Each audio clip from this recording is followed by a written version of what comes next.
Salat tahajud itu adalah kebiasaan ahli surga saat di dunia. Jadi kalau Anda ingin melihat ahli surga yang hadir di dunia, salah satunya lihat kebiasaan salat malamnya. Jadi kalau Anda ingin melihat kebiasaan ahli surga saat di dunia, lihat kebiasaan malamnya. Kalau dia bangun dan mengalahkan semua kebiasaan malam ahli dunia, maka itulah ahli surga. Salah satu kebiasaannya. Ya, kalau nanti turunan dari tahajud yang muncul, nanti saya terangkan. Yang berhasil tahajud, ciri-cirinya begini. Jadi jangan dilihat setiap yang malam sholat, itu disebut ahli tahajud. Belum tentu, ada ciri-cirinya. Tapi ciri yang pertama, yang melekat kuat, kelihatan nampak, pertama adalah ciri ahli surga, dia memiliki kecenderungan untuk sering bangun malam. Dalilnya Quran surah ke-51 ayat 15 sampai dengan ayat ke-17-nya. Innahum kanu qabla dzalika muhsinin, mereka itu ahli ihsan saat di dunia. Ayat 17-nya, kanu qalila minal laili ma yahja'un. Mereka itu malamnya sedikit tidurnya. Jadi punya kebiasaan bangun malam. Jadi kalau Anda, ini cara memahami ayat itu begini. Cara memahami ayat seperti ini, jangan mencari orang lain. Anda sendiri yang menjadi bagian dari ayat itu. Jadi itu diinformasikan pada kita, sebagai tawaran, kita mau nggak berniaga dengan ayat itu? Mau nggak menjadi bagian dari ahli surga itu?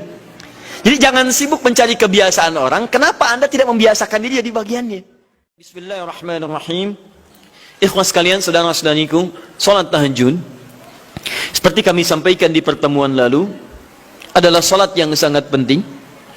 Ingat, kalau di pertemuan lalu kami sampaikan 4 keutamaan tahajud, hari ini saya tambahkan 2 dan 3 yang lain langsung dari Al-Quran. Ya, kemarin saya sampaikan 4 hal.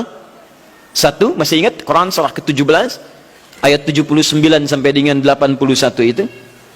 Orang yang rajin tahajud akan mendapatkan 4 keutamaan yang tidak didapatkan oleh orang-orang yang tidak tahajud, sekalipun sholat fardunya begitu khusyuk.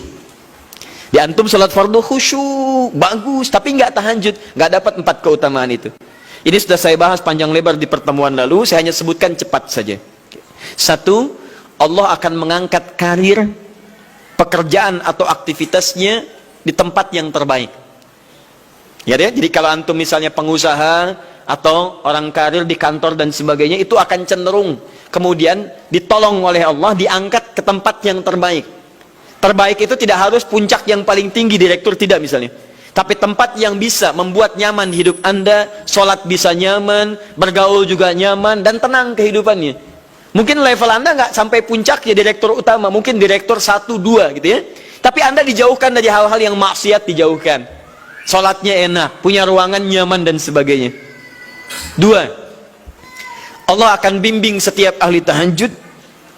Allah akan bimbing sehingga menjalani awal pekerjaannya dengan begitu mudah. Wa rabbi adkhilni mudkhalas sidqin. Ya Allah, tolong bimbing saya supaya mengawali pekerjaan dengan cara yang benar. 3, awas hati-hati. Anda memang posisi tinggi, sekarang dapat proyek. Apakah setiap yang dapat proyek menjalani pekerjaannya dengan benar? Belum tentu. Jangan tinggi-tinggi lah. Maaf ya, apakah orang tua yang sekarang menyekolahkan anaknya ke tempat belajar menjalani awalnya dengan benar? Hati-hati ya Bu ya, Pak.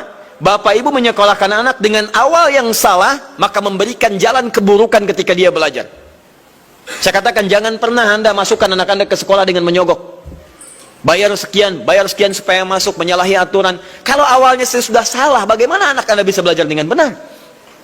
Mustahil mendapatkan sesuatu yang tidak baik. Yang baik itu mustahil didapatkan. 3, wa akhrijni mukhrajas sidqin. Allah berikan jalan keluar terbaik dari persoalan yang dirasakan.